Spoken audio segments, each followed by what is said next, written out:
Glória a Deus. Eu quero nessa noite cumprimentar a igreja com a paz do Senhor. Eu quero externar aqui desde já minha alegria, render graças a Deus por essa oportunidade tão linda a qual o Senhor nos concedeu de poder retornarmos aqui nessa casa. Se esse culto terminasse agora, pastor, eu ia embora para minha casa cheio da graça de Deus. Eu quero, antes de fazer menção da palavra, apenas parabenizar a sua pessoa. Porque hoje, diante de tantos lugares que a gente já tem passado, hoje está escasso a gente ver e sentir o que a gente pode sentir aqui dentro dessa casa. E isso é fruto da comunhão, da dedicação de cada um de vocês. Então que vocês possam permanecer nessa mesma sintonia, que vocês possam continuar a caminhar de mãos dadas, porque ninguém adora sozinho. Para esse mover acontecer, todo mundo tem que estar no mesmo pensamento. Então, se a gente pode sentir essa graça, o céu tão perto da gente dentro desse lugar, é por conta da dedicação de vocês, no louvor, na oração, na palavra. Então, essa igreja, o pastor de vocês está de parabéns. Eu tô impactado, sério mesmo. Mas vamos fazer menção da palavra, sem perca de tempo. Abra a Bíblia de vocês no 10º livro do Antigo Testamento, livro de 2 Samuel, o capítulo 16. 2 Samuel, capítulo 16. A gente vai fazer menção de 4 versículos. Versículo 1º, 2º, 3º e o 4º. Vocês podem procurar com calma. 2 Samuel. Se o irmão do lado tiver com um pouco de dificuldade para encontrar, você que já tem a habilidade de achar mais rápido os livros, ajuda ele. Se ele não tiver Bíblia, compartilha a sua com ele. E quando a gente terminar de ler, vocês vão sentar e permanecer com a Bíblia aberta para me acompanhar. Obrigado.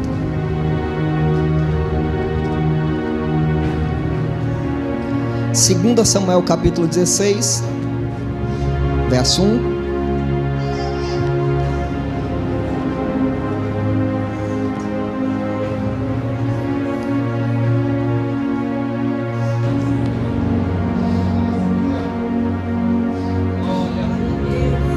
A palavra do Senhor diz assim, ó: E passando Davi um pouco mais adiante do cume, eis que Ziba, o moço de Mefibosete, veio encontrar-se com ele, com um par de jumentos albardados, e sobre eles 200 pães, com 100 cachos de passas, e 100 de frutas de verão, e um odre de vinho.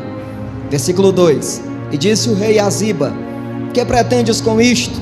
E disse Ziba: Os jumentos são para a casa do rei, para se montarem neles, e o pão e as frutas de verão para os moços comerem, e o vinho para beberem os cansados no deserto. Versículo 3: Então disse o rei: Onde está, pois, o filho de teu senhor? E disse Ziba ao rei: Eis que ficou em Jerusalém, porque disse: Hoje me restaurará a casa de Israel, o reino de meu pai. Versículo 4: Então disse o rei a Ziba: Eis que teu é tudo quanto tem Mefibosete. E disse Ziba: Eu me inclino, que eu ache graça aos teus olhos, ó rei, meu senhor. Podei-vos assentar. Meus amados irmãos em Cristo Jesus, noiva do Cordeiro, geração eleita que me ouve na noite desse dia, eu costumo sempre dizer que existem basicamente, para mim, 3 coisas das quais eu acho mais belas, das quais o Senhor criou. A primeira delas, não pode ficar em segundo, é a criação. Quando a gente para observar o momento a qual Deus olha para a terra absolutamente sem forma e vazia, e Ele decide dar forma àquilo que outrora não era nada, isso não pode ficar em segundo lugar, porque a partir daí a gente entende que o nosso Deus, Ele é mestre em transformar o nada em algo para a glória dEle. O nosso Deus pega as trevas e transforma em luz, porque Ele é todo poderoso. Então, quando se trata da manifestação das obras de Deus, a criação ela sempre irá ocupar o primeiro lugar. Mas quando a gente começa a observar o desenrolar da história, ao meu ver, existe uma segunda coisa bela, a qual Deus criou. A Bíblia vai nos mostrar que Deus ele já havia criado as plantações, toda a flora, todos os animais, e a gente vê que Deus ele vai formar o homem conforme a sua imagem e semelhança. Posteriormente, Deus vai olhar para aquele homem e vai ver que ele estava cercado de animais que eram completamente irracionais. Embora tivessem ali o seu afeto por o ser humano, por Adão, Deus olha para aquele homem e vê, entende que ele precisava de uma companhia. A partir daquele momento, a gente vai ver Deus formar a segunda coisa mais bela que ele pôde fazer. Ele vai formar a mulher, mas com isso eu quero falar que a segunda coisa mais bela que Deus cria é a família. É por isso que família é projeto de Deus, é coisa linda, e irá ocupar o primeiro lugar com relação às grandes obras de Deus. Mas a terceira coisa que para mim ocupa o terceiro lugar, e é uma coisa que eu acho linda da parte de Deus que o Senhor fez, é a amizade. Quem é que não admira um laço de amizade verdadeiro, um laço de amizade sincero? Eu sei que ao longo da nossa caminhada a gente se frustra, a gente se decepciona, porque em muitos momentos a gente se deixa levar pelas aparências, e aqueles que têm facilidade de se entregar aos sentimentos acabam não discernindo em alguns momentos da vida quem é verdadeiro e quem não é, e a gente se frustra. Mas o que a gente não pode se deixar levar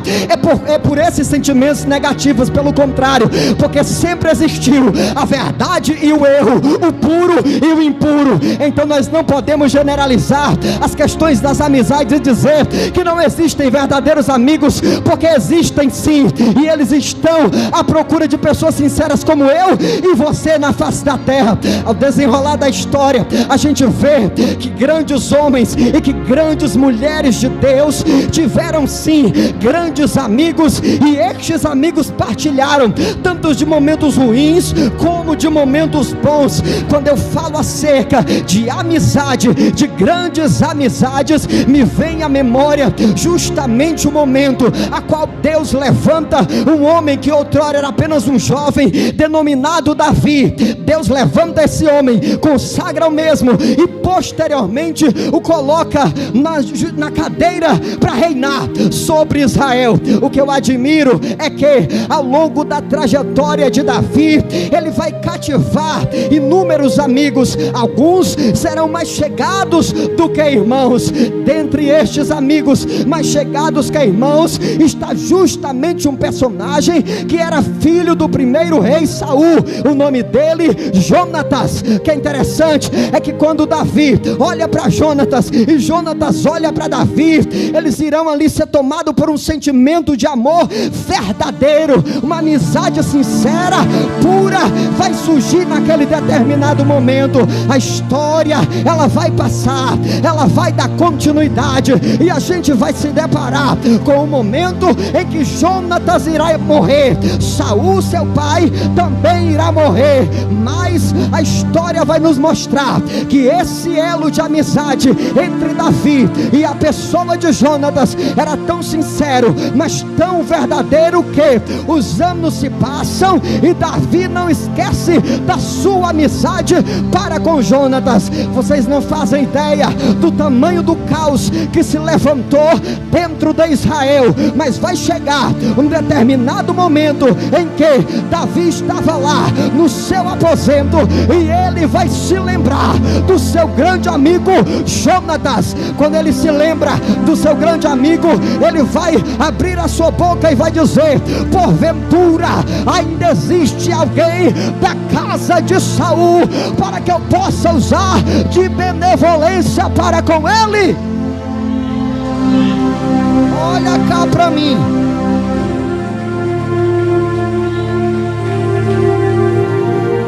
Olha só. Alguém vai se levantar? Capítulo 9 de 2 Samuel. Alguém se levanta e diz assim: olha,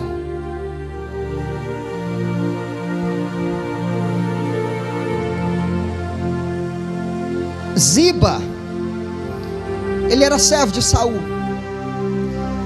e se ainda existe algum descendente, ele saberá. Mandam chamar Ziba, é onde se inicia o capítulo 9 de 2 Samuel. E Ziba diz assim: Davi olha para ele e diz: não há ainda algum da casa de Saul para que use com ele de beneficência de Deus? Aí a parte B do versículo 3 do capítulo 9, Ziba toma a palavra e diz assim: ainda há um filho de Jonatas, aleijado de ambos os pés. Davi, ele fez uma pergunta simples e merecia uma resposta simples. Mas o que nós podemos ver aqui? Ziba, que era outrora servo de Saul, com todo o caos que aconteceu dentro da casa de Saul, ele sendo servo, não um servo qualquer, ele administrava, ele cuidava das coisas de Saul, ele era um administrador de todos os bens. E a gente vê que com a morte de Saul, ele vai ocupar uma posição bem mais privilegiada, porque agora, além de administrar os bens, ele tem autoridade sobre os servos da casa.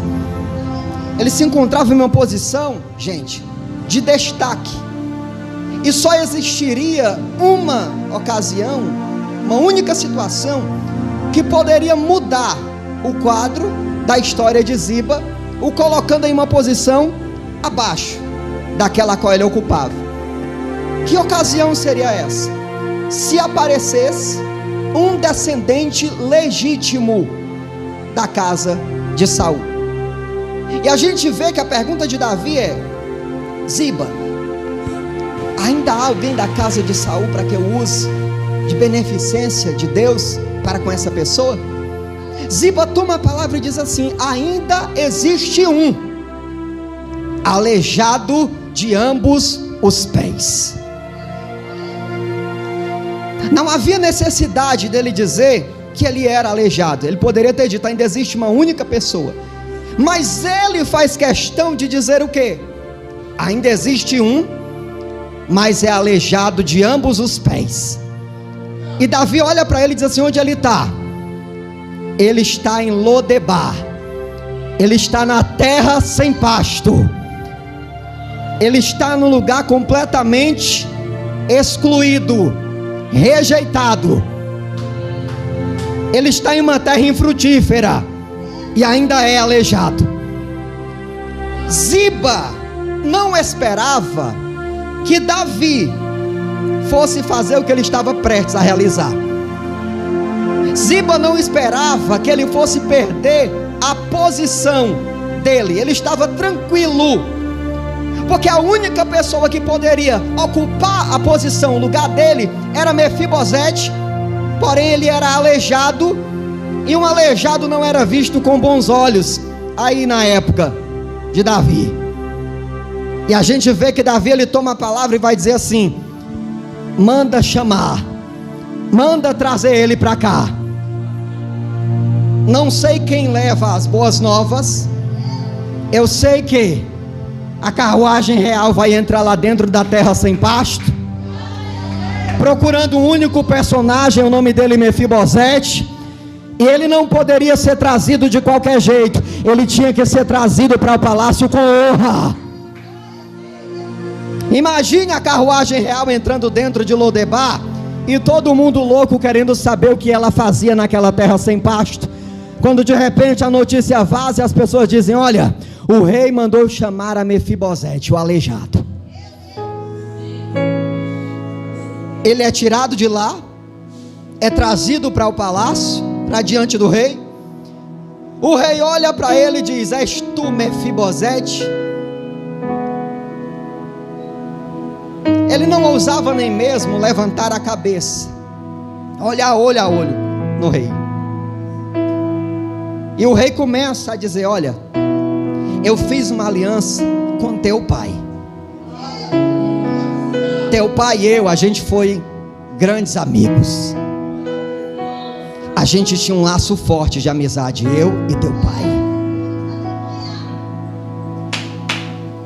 E eu fui leal a essa amizade. Eu estava aqui no meu aposento, eu me lembrei dele e decidi honrar o meu compromisso com teu pai. Mefibosete vai olhar para Davi e vai dizer: quem sou eu? Eu não passo de um cão morto. Você sabe o que está acontecendo? Você já prestou atenção? Já parou para meditar no que está acontecendo aí? Você faz ideia de como se encontrava a autoestima desse cara? Desse aleijado? Então você não faz ideia de como ele se encontrava. Quem já foi vítima de humilhação tem uma base aí, tem uma noção do que ele passou. Quem já foi vítima do preconceito humano tem uma noção do que Mefibosete enfrentava. Até porque ele não se torna aleijado, ele não nasce aleijado, nem se tornou aleijado por negligência dele. Com 5 anos de idade, na fuga, a sua ama o derruba no chão. Ele poderia ter morrido, mas não morreu. Porém vai ficar aleijado de ambos os pés. Então para a sociedade da época, ele era um inválido. E ele passou a tomar posse daquilo. A prova disso, cadê, pastor? Está aí. Davi está dizendo para ele: olha, eu vou te exaltar. Você vai conviver aqui comigo. Você vai morar no palácio todo dia. Vai tomar café da manhã comigo. Vai almoçar mais eu, vai jantar mais eu. Porém ele diz: quem é teu servo? Eu não passo de um cão morto. Ele se compara a um vira-lata, a um cachorro. Em outras palavras, ele está dizendo: eu não sou nada. Ziba esperava o quê? Davi vai matá-lo e tudo vai ser meu legitimamente. Mas Davi não decreta a morte de Mefibosete. Ele diz: manda buscar, veste a melhor roupa, trata o cabelo, faz a barba, porque ele vai sentar na mesa real, mas eu prepara o aposento dele aí, porque ele vai conviver comigo, vai ser meu filho.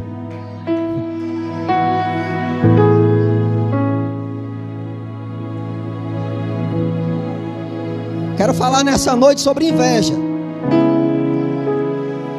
Parece que a história termina aí, mas a história não termina. Até porque, meu povo, entenda uma coisa: nós só conhecemos o caráter de Ziba a partir do momento em que ele se sente ameaçado. Até então parece que esse personagem Ziba é uma boa pessoa. Até então. Mas no momento em que Davi faz a pergunta querendo saber se ainda existe alguém da casa de Saul, é onde o caráter de Ziba se manifesta. E sabe por que isso acontece? Porque quando nós nos sentimos ameaçados, o nosso coração ele vai começar a traçar planos. E em muitos momentos planos iníquos para se proteger. É o caso aqui de Ziba. Ele não queria perder a posição. Então o que ele faz? Ainda tem um. Mas ele é um inútil porque ele é aleijado de ambos os pés. Seria melhor fazer o quê? Dar fim no aleijado. Mas aqui eu entendo que quem faz o começo, o meio e o fim da história de alguém não é o homem, é Deus. Para Ziba era aleijado, mas para Davi era tudo o que ele precisava, era tudo o que ele queria. Ziba diz: ele não presta. Davi: eu não quero saber, manda trazer.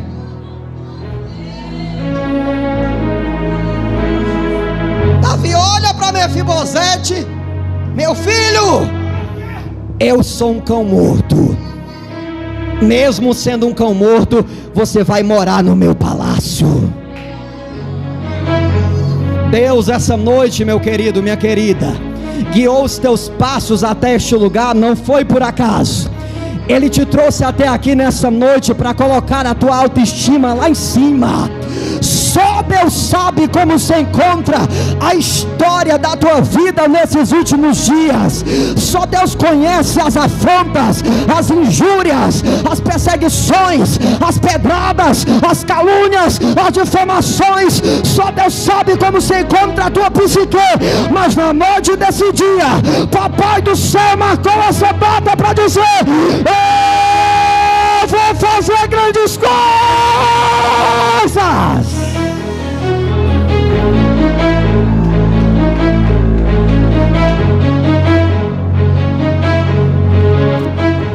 Vamos embora. Esse lugar vai se tornar um barril de pólvora, pastor.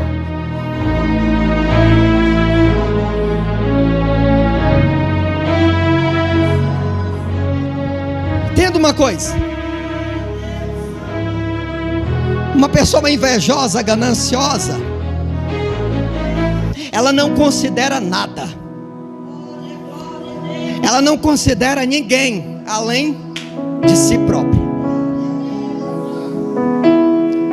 Vocês não fazem ideia do que uma pessoa invejosa tem a capacidade, gente, de fazer.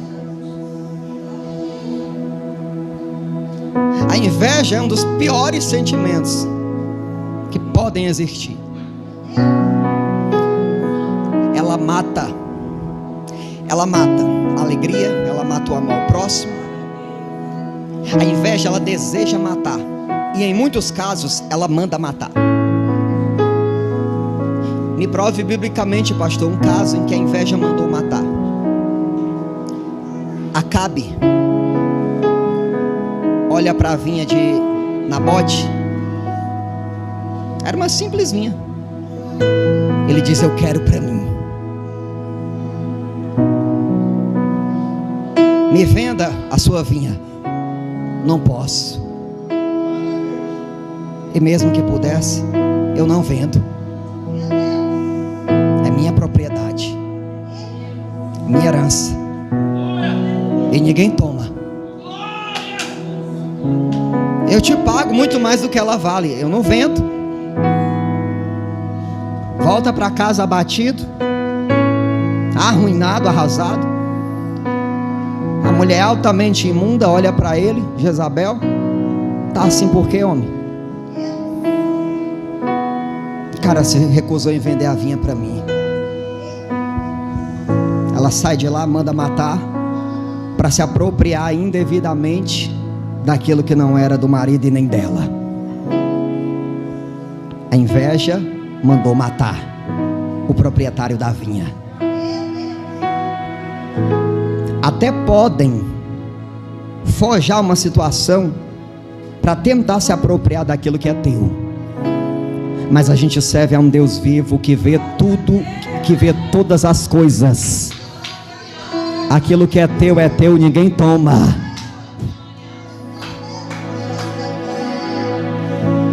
Vamos voltar para cá. Tempo passa e a gente vai ver o momento em que o negócio pega fogo dentro da casa de Davi. Filho abusa de filha, irmão se revolta com um caso, manda matar o outro. Filho tenta se apropriar do trono indevidamente. Quem é esse? Absalão. Está metendo o terror agora dentro de Israel.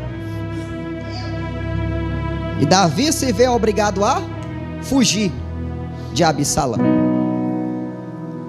E no que ele se vê obrigado a fugir de Absalão, a Bíblia volta a falar sobre quem? Sobre Ziba, no capítulo 16. E a gente vai ver que Ziba, ele vai preparar ali todo o cenário, com jumento, com pão, com comida, com fruta, com vinho, com tudo que você possa imaginar. Ele prepara tudo ali. E Davi chega diante dele. Davi olha e diz assim: o que você pretende com isso? Os jumentos são para a casa do rei, para se montarem neles. Pão, as frutas de verão para os moços comerem, e o vinho para beberem os cansados no deserto. Aí Davi lembra de quem? De Mefibosete.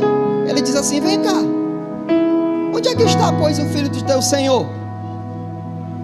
Aí é onde Ziba entra de novo e diz assim: ele ficou em Jerusalém. E sabe o que foi que ele disse? Hoje me restaurará a casa de Israel, o reino de meu pai. Que é isso? Mentira! Porque Ziba fez questão de deixar o aleijado para trás, propositalmente, com o intuito de quê? De forjar uma situação para obter aquilo que já estava com ele lá no começo, mas que ele perdeu. E aqui onde eu abro um parêntese para deixar uma coisa bem clara para vocês, e pastor, me corrija se eu estiver errado. Existem pessoas que nunca irão mudar, porque a mudança, ela não é forçada. Deus, ele não força uma mudança na vida de A ou B. Ele bate na porta, se abrir ele entra e faz um grande mover, mas se deixar fechada, ele não força. Esse cara aqui, Ziba, ele poderia muito bem ter feito o quê? Ter sido humilde, mas ele faz isso? Nada. Invejoso, altamente invejoso, e fez de tudo para passar a perna em Mefibosete. Cria toda uma situação. Acho que o palco da Rede Globo perde feio para o que ele elaborou aqui. Cadê o filho do teu senhor? Ficou lá. Ficou lá, disse que não quer nem papo contigo, e está na expectativa de que ele será restaurado. Aí Davi se deixa levar pelo momento, e no verso 4 ele diz assim, ó, seguinte: eis que teu é tudo quanto tem Mefibosete. Oficialmente agora, tudo que era de Mefibosete agora é propriedade de Ziba. Tudo. O cara planejou um plano altamente maléfico, e o plano deu certo, do começo ao fim. Mas nada melhor do que o tempo. O tempo, ele tem a capacidade para fazer 3 coisas. Ele vai revelar quem és tu, o que tu tem feito e onde tu está firmado.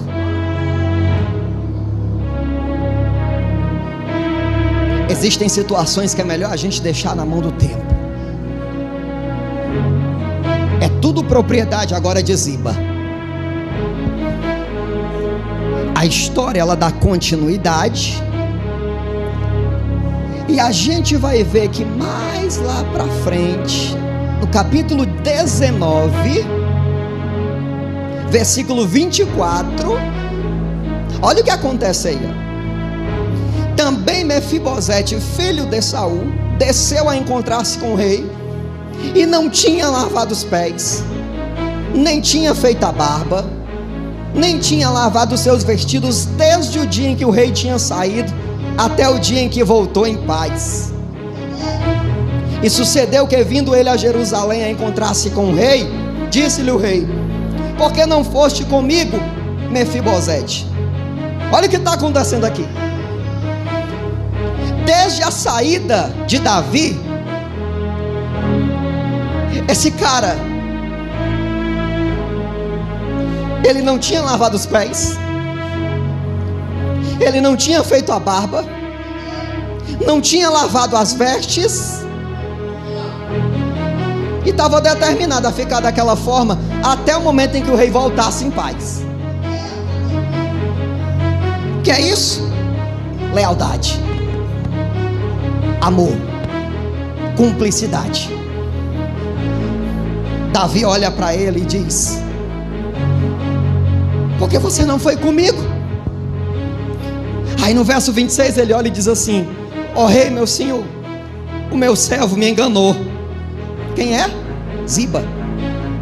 Porque o teu servo dizia: albardarei um jumento e nele montarei, irei com o rei, pois o teu servo é coxo.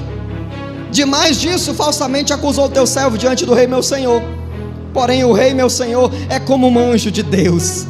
Faze, pois, o que parecer bem aos teus olhos. Olha o que está acontecendo aqui, meu povo lindo. Mefibosete está se justificando. E a coisa mais certa na vida é que o desfecho da história sempre vai pertencer aos nobres. Sempre. Aparentemente a maldade até pode prevalecer, mas é temporariamente.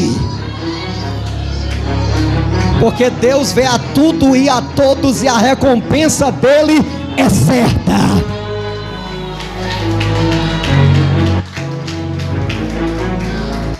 Davi olha para Mefibosete e diz: por que tu não foi comigo? Mefibosete está sujo, com certeza mal cheiroso. Ele diz: não dava para eu ir. Quem era para me ajudar me deixou para trás. Ele sabia que eu não conseguia andar, mas ele preparou o jumento, montou em cima e foi-se embora e me deixou para trás. O Senhor não faz ideia de como estava meu coração desde a hora que tu fugiu de casa. O Senhor não faz ideia do tamanho da agonia que eu estava sentindo dentro de mim. Eu decidi não lavar meus pés, não lavar meus vestidos. Eu decidi deixar minha barba crescer até o dia que tu voltasse.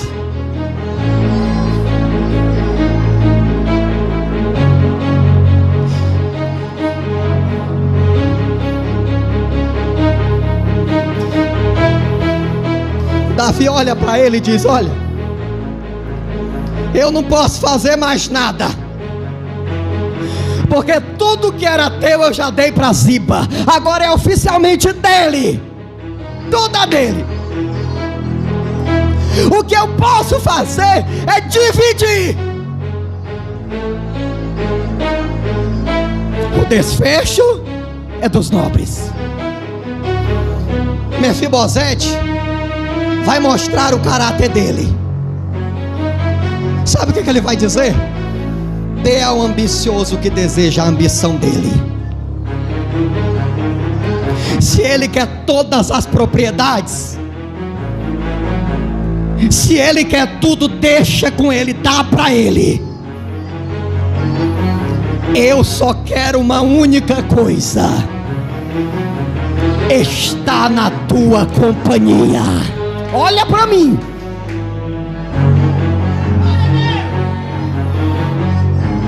Podem levar a casa, podem levar a moto, o carro, o terreno, todo o dinheiro que esteja na poupança. Quer brigar? Deixa brigar, deixa levar.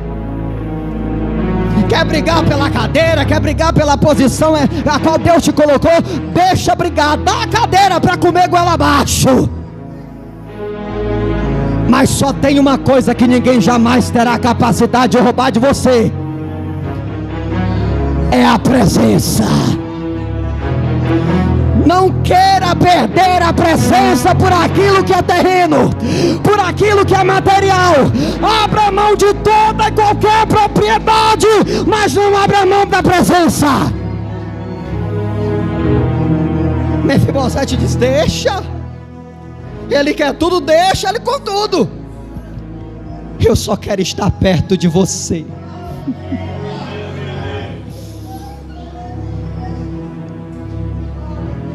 Eu só quero estar do teu lado.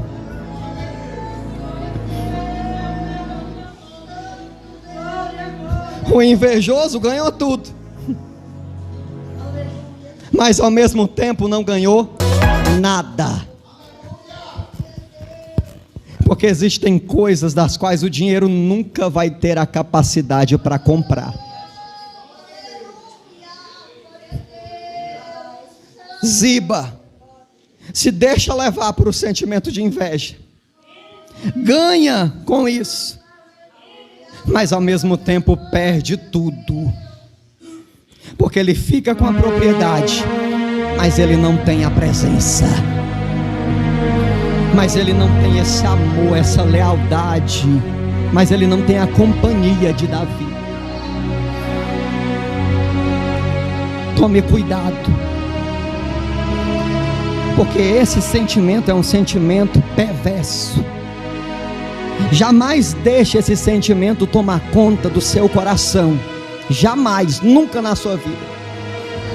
Trabalhe, se esforce, rale, corra para alcançar para conquistar as suas metas, seus objetivos. Mas jamais tenha inveja daquilo que o outro conquistou mediante os esforços dele. Por inveja, Caim mata Abel. Por inveja, Raquel chega para o esposo Jacó e diz: ó, me dá filho, senão eu morro. Por inveja, os irmãos de José vão rebolar ele dentro da cisterna, vão vendê-lo. Por inveja, você vai ver o faraó se levantar contra aquele povo, o Israel de Deus, contra os hebreus. Por inveja, você vai ver Ramã se levantar contra Mordecai. Por inveja, você vai ver Datã, Coré, Abirão se levantar contra Moisés. Por inveja, você vai ver homens se levantarem contra Ananias, Misael e Azarias. Por inveja, você vai ver homens se levantarem contra Daniel. Por inveja, você vai ver homens se levantarem contra todos os profetas. Mas a inveja não teve a capacidade de prevalecer contra nenhum deles. A inveja de Caim matou Abel, mas quando Deus chega para Caim, ele diz: o sangue do teu irmão está clamando da terra. A inveja fez com que José fosse rebolado na cisterna, mas Deus olhou do céu e disse: eu vou transformar ele em governador. Uramanda. A inveja fez com que o faraó se levantasse e dissesse: eu vou parar o crescimento desse povo. Mas Deus disse: eu vou continuar a multiplicar.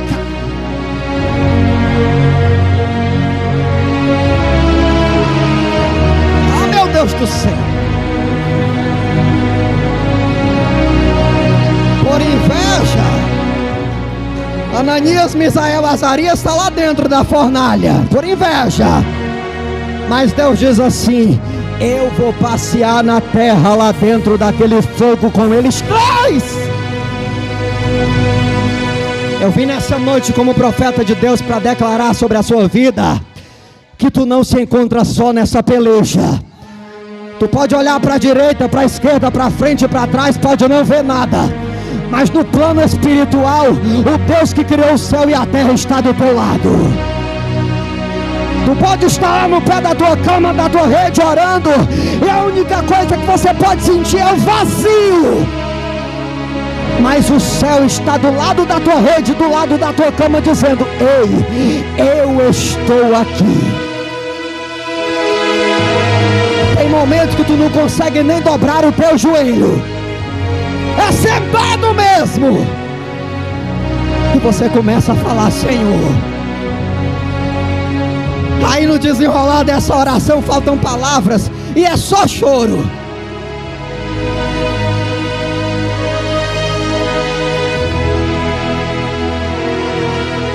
E Deus está do teu lado, está dizendo assim: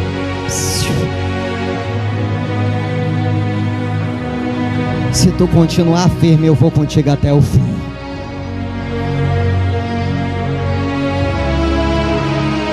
Se tu não abrir mão de tudo, eu vou contigo até o final. Se tu permanecer na oração, eu vou honrar o teu pedido, a tua súplica. Aí você diz: Senhor, está doendo, eu não aguento mais.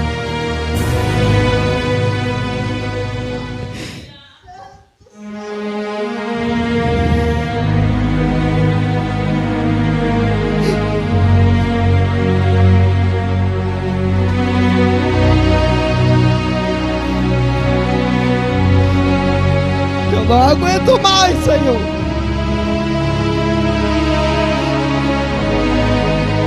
E é nessa hora que Ele pega no teu ombro e diz assim: aguenta firme.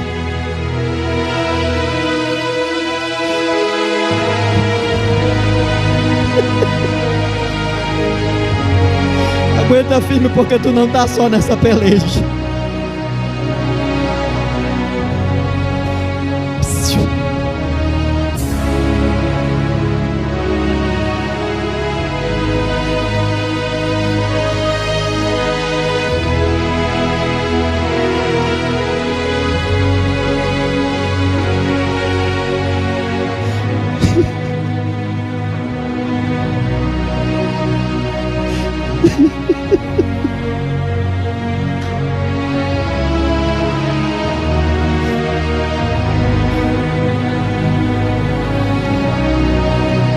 Todos os planos maléficos que já tramaram contra a sua vida,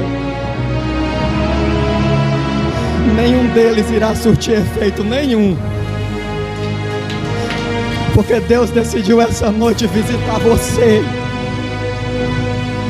Essa presença que a gente já começou a sentir aqui desde o começo desse culto, é Deus dizendo assim: aguenta, porque eu estou aqui, eu estou presente.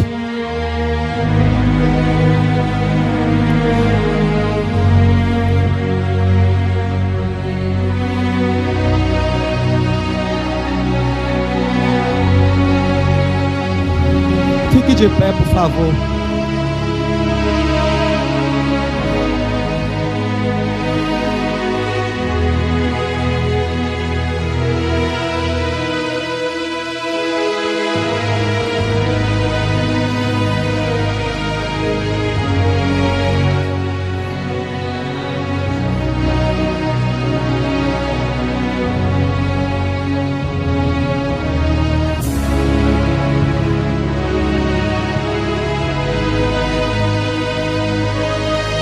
Receba o refrigério de Deus para a tua alma na noite desse dia.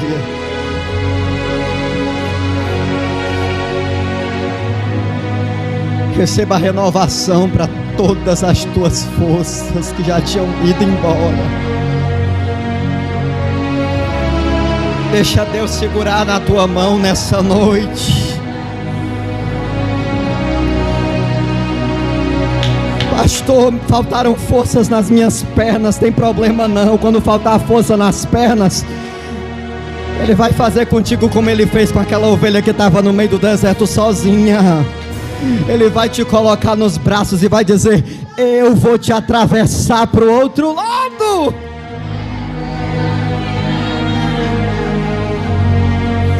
Ai, meu Deus do céu. Será que você pode sentir esse amor que está fluindo aqui dentro hoje?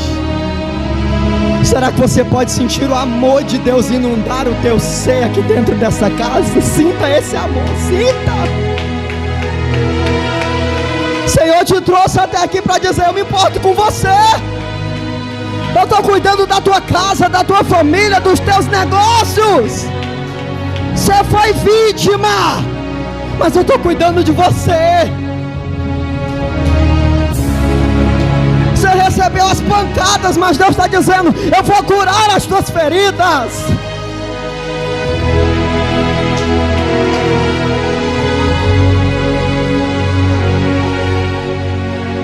Meu Deus, esse é teu povo.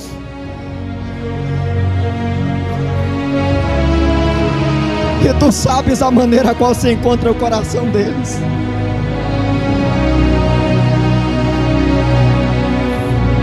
Só tu sabes como foi que essa semana começou para ela, para ele.